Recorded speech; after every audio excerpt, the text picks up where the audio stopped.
मिट्टी से जुड़ी मेहनत, खेतों में बीतता जीवन। किसान हर दिन सोचता है घर चलता रहे, आज भी और कल भी। मौसम बदलते हैं, फसलें बदलती हैं, खेती के साथ साथ घर की जिम्मेदारियां भी चलती रहती हैं। भविष्य की इन्हीं जिम्मेदारियों को पूरा करती है एनपीएस, जो किसानों के कल को नया भरोसा और पेंशन की पक्की गारंटी देती है।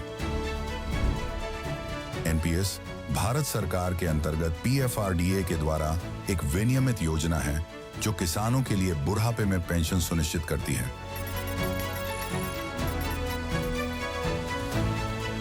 एनपीएस खाता खोलने के लिए अपने नजदीकी सीएससी से संपर्क करें या 1800-1107-08 पर कॉल करें।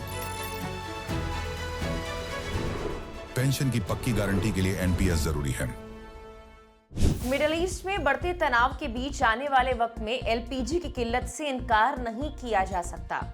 ऐसे में लोग गैस के विकल्प तलाश रहे हैं। एक तरफ इंडक्शन कुकटॉप की डिमांड तेजी के साथ बढ़ रही है, तो दूसरी ओर सोलर कुकर जैसे ऑप्शंस भी चर्चा में हैं। लेकिन सवाल यह है कि सोलर कुकर आखिर है क्या, कैसे काम करता है, इंडक्शन से कितना अलग है और इन दोनों में से बेहतर कौन है।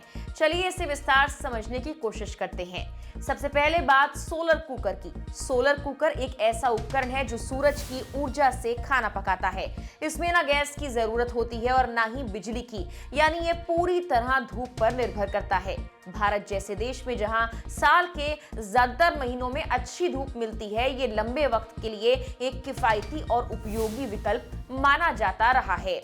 सोलर कुकर के मुख्य तौर पर 3 हिस्से होते हैं: रिफ्लेक्टर, कुकिंग बॉक्स और ग्लास कवर। रिफ्लेक्टर सूर्य की किरणों को अंदर की ओर मोड़ता है, कुकिंग बॉक्स में बर्तन रखे जाते हैं और ग्लास कवर गर्मी को बाहर निकलने से रोकता है। जब सूरज की रोशनी अंदर जाती है तो कुकर के अंदर तापमान धीरे धीरे बढ़ता है और खाना पकने लगता है। आमतौर पर यह 100 से 150 डिग्री सेल्सियस तक तापमान हासिल कर सकता है।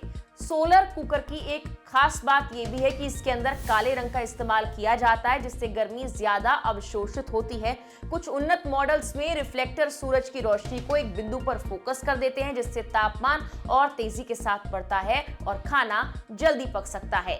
अब इसके फायदों की बात करें तो ये पूरी तरह से ईंधन मुक्त है, ना एलपीजी का खर्च, ना बिजली का बिल। ये पर्यावरण के लिए भी बेहतर है क्योंकि इसमें ना धुआं निकलता है और ना ही कार्बन उत्सर्जन होता है।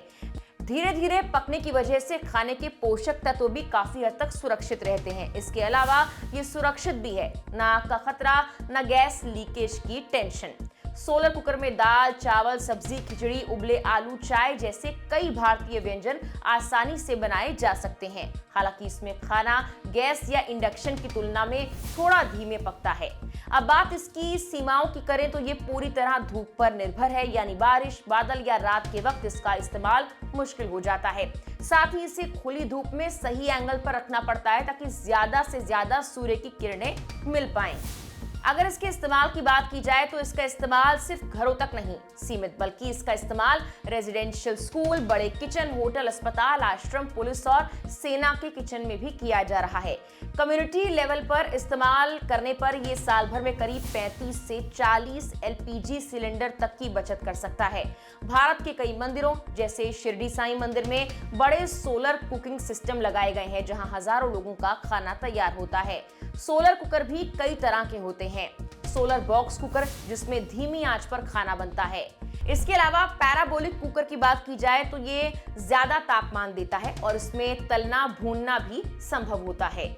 इसके अलावा एडवांस्ड आरटीसी यानी राउंड द क्लॉक कुकर, जिसमें हीट स्टोरेज होता है और धूप न होने पर भी खाना बनाया जा सकता है। कम्युनिटी सोलर कुकर जो बड़े स्तर पर भाप के जरिए खाना बनाते हैं, वो भी इस्तेमाल में रहते हैं। कीमत की बात करें तो छोटे कुकर 2000 से 500 रुपए में मिल जाते हैं, जबकि बड़े और एडवांस मॉडल महंगे होते हैं। सरकार भी अक्षय ऊर्जा योजनाओं के तहत इस पर सब्सिडी देती है। अब बात करते हैं इंडक्शन कुकटॉप की। ये एक आधुनिक किचन उपकरण है जो इलेक्ट्रोमैग्नेटिक तकनीक पर काम करता है। इसमें सीधे बर्तन को गर्म किया जाता है, जिससे खाना बहुत तेजी के साथ पकता है। यही वजह है कि ये गैस और पारंपरिक चूल्हों से भी तेज माना जाता है। इंडक्शन के कई फायदे हैं। ये तेज है, साफ सुथरा है, इसमें धुआं नहीं होता, तापमान को आसानी से कंट्रोल कर सकते हैं, लेकिन ये पूरी तरह बिजली पर निर्भर है और इसमें खास तरह के बर्तन ही इस्तेमाल किए जा सकते हैं। इंडक्शन पर खाना बनाने के लिए कुछ जरूरी बातें हैं जो ध्यान में रखना बेहद जरूरी है। पहली बात, सही बर्तन का इस्तेमाल करें। इंडक्शन पर वही बर्तन काम करते हैं जिनका नीचे का हिस्सा मैग्नेटिक होता है, इसीलिए इंडक्शन रेडी बर्तन ही इस्तेमाल करें। पुराने बर्तनों को चेक करने के लिए उन पर मैग्नेट लगाकर देख सकते हैं, अगर चिपक जाए तो वो बर्तन सही है। इंडक्शन बहुत जल्दी गर्म होता है, इसीलिए खाना डालने से पहले बर्तन को थोड़ा सा गर्म कर लेना बेहतर होता है, इससे खाना जलने का खतरा कम हो जाता है। तीसरी बात, सही तापमान सेट करें। कम तापमान धीमी कुकिंग के लिए और ज्यादा तापमान तलने या उबालने के लिए इस्तेमाल करना चाहिए।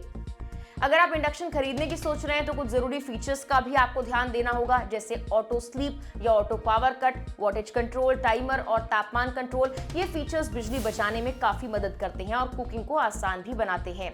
इसके अलावा हमेशा अच्छी कंपनी का और ISI मार्क वाला इंडक्शन ही खरीदना चाहिए। सस्ते और लोकल प्रोडक्ट कम बिजली खपत का दावा तो करते हैं, लेकिन कई बार ज्यादा बिजली खर्च कर देते हैं और जल्दी खराब हो जाते हैं, इसीलिए वारंटी जरूर चेक करें। अच्छे इंडक्शन पर आमतौर पर 1 साल या उससे ज्यादा की वारंटी भी मिलती है। एक और जरूरी बात, इंडक्शन खरीदने से पहले अपने घर के बर्तनों को जांच लें। अगर वो इंडक्शन के लिए उपयुक्त नहीं है तो आपको नए बर्तन भी खरीदने पड़ सकते हैं। अब सबसे अहम सवाल, दोनों में से बेहतर कौन है? अगर आपको रोजमर्रा के लिए तेज, आसान और हर वक्त इस्तेमाल होने वाला विकल्प चाहिए तो इंडक्शन कुकटॉप बेहतर है, खासकर शहरों में जहां समय की कमी होती है। लेकिन अगर आप लंबे वक्त में खर्च बचाना चाहते हैं, पर्यावरण के लिए बेहतर विकल्प चाहते हैं और आपके पास अच्छी धूप उपलब्ध है तो सोलर कुकर एक शानदार विकल्प है। कुल मिलाकर इंडक्शन आपको स्पीड और कन्वीनियंस देता है, जबकि सोलर कुकर आपको सेविंग और सस्टेनेबिलिटी देता है। आने वाले वक्त में LPG के विकल्प के तौर पर ये दोनों ही तकनीकें बेहद अहम साबित हो सकती हैं। फिलहाल के लिए इस वीडियो में इतना ही।